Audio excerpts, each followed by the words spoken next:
আসসালামু আলাইকুম বন্ধুরা, তোমরা সবাই কেমন আছো? এই যে দেখো, আমাদের হংকংয়ে আফ্রিকার এজেন্সি থেকে প্রবাসীদের জন্য খাবার দিছে। আফ্রিকানদের খাবার, এই যে অনেক খাবার দিছে। এই যে যারা প্রবাসী বাংলাদেশে চলে যাবে তাদের অনেক খাবার, তারপর অনেক ব্রেড, অনেক কিছু দেয় বাংলাদেশে নিয়ে যাওয়ার জন্য। খাবার দেয়, ওদের খাওয়ার জন্য দেয়। অনেকগুলো ব্রেড দিছে, সোয়েটার, জ্যাকেট, তারপর হচ্ছে জুতা, অনেক কিছুই দিছে। যে অনেকগুলো খাবার ফ্রিজে রাখছি, আমি ভিডিও করতে মনে ছিল না। এই যাই হোক, এই যে সামনে খাবারগুলা, এই যে দেখেন।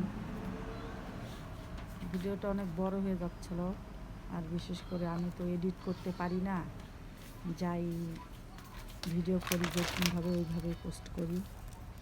আমার ভিডিওটি কেমন লাগলো জানাবেন সবাই, অবশ্যই সাবস্ক্রাইব